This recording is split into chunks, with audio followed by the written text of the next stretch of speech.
Assalamualaikum warahmatullahi wabarakatuh. Halo Bunda, jumpa lagi dengan saya Ustazah Uci. Semoga Bunda semua dalam keadaan sehat semua ya. Amin.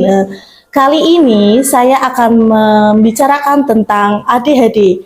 Bunda pernah tidak menjumpai atau mengalami sendiri anak yang tidak bisa duduk anteng dalam waktu lama, atau suka berlari-lari mengelilingi ruangan, atau sebenarnya merupakan perilaku wajar yang biasa ditunjukkan oleh anak-anak. Oleh karena itu, sangat wajar bila pada awalnya Bunda dan Ayah tidak mengerti keadaan tersebut. Ayah Bunda mesti tidak menyadari bahwa keadaan tersebut adalah kondisi hiperaktif atau ADHD, Attention Deficit Hyperactivity Disorder. Nah, mulai sekarang Bunda dapat mencoba lebih memperhatikan perilaku si kecil. Sebelumnya, jangan lupa like, comment, subscribe, dan bunyikan lonceng. Apabila perilaku aktifnya itu justru sering menghambat aktivitas sehari-hari atau membuat si kecil kesulitan berteman, bisa jadi ia memiliki gangguan perilaku tersebut, Bunda.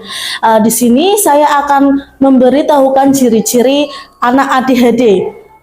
Ciri-ciri yang pertama adalah ciri-ciri anak ADHD dengan kesulitan fokus. Di antaranya adalah cenderung mudah teralihkan perhatiannya. Yang kedua, terlihat tidak memperhatikan atau tidak mendengarkan saat diajak berbicara secara langsung.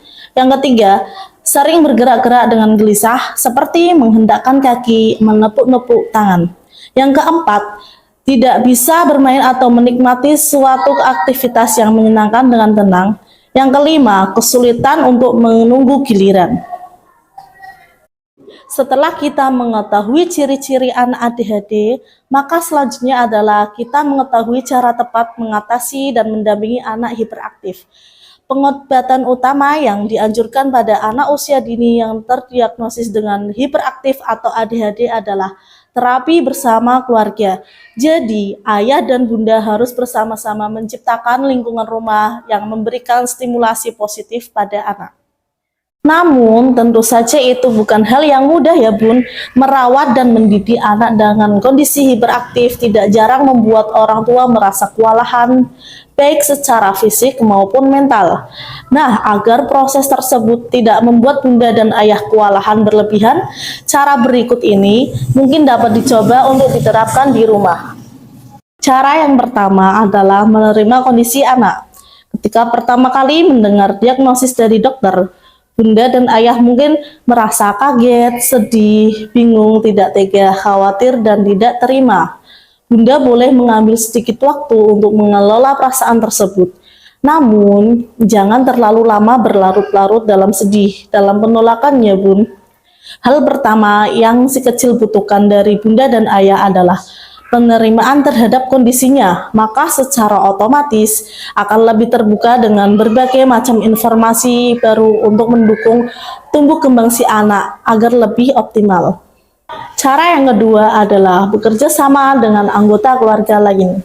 Semua anggota keluarga yang berkaitan langsung dengan pengasuhan anak sehari-hari, terutama itu bunda, ayah, nenek, kakek, dan kerabat lainnya, perlu menyepakati cara menangani kondisi anak.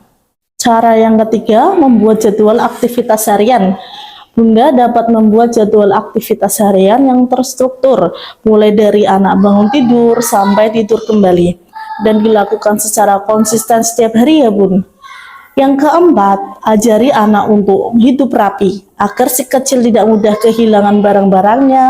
Bunda perlu mengajarkan anak untuk selalu menjaga kerapian dan mengembalikan barang-barang yang sudah dipakai ke tempat semula.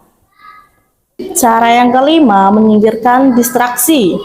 Bunda dapat membantu si kecil meningkatkan fokusnya dengan menyingkirkan benda-benda yang berpotensi memproduksi suara gaduh dan mengganggu seperti televisi, radio, smartphone, dan mainan.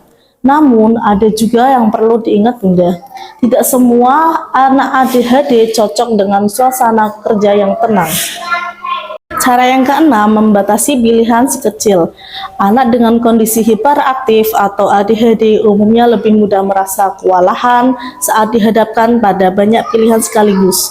Nah, Bunda dapat bantu si kecil dengan memberikan pilihan dalam jumlah yang terbatas. Maksimal itu hanya 2 ya, Bun.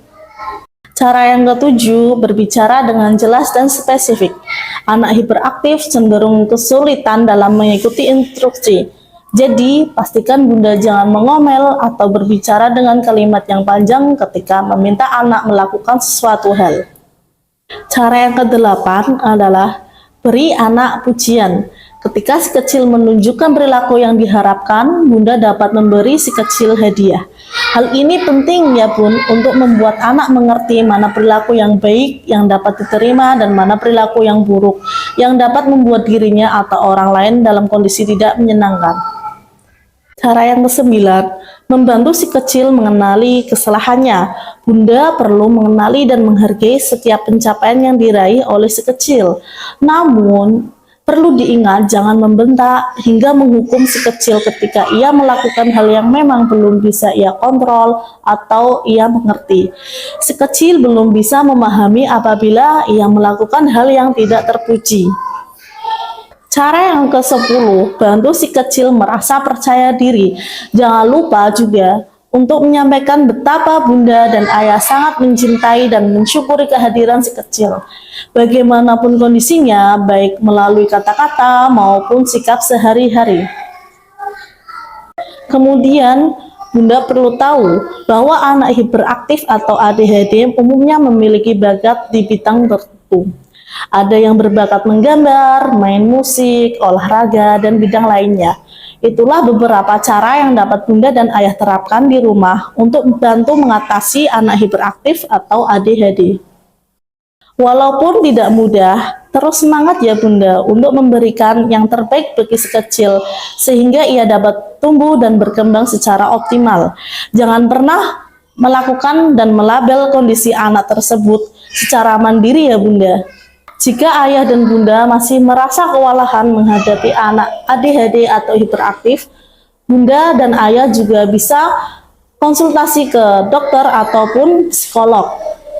Nah, itulah ciri-ciri dan cara mengatasi anak yang hiperaktif atau ADHD ya Bun.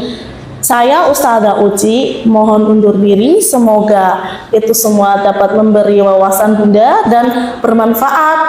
Wassalamualaikum warahmatullahi wabarakatuh.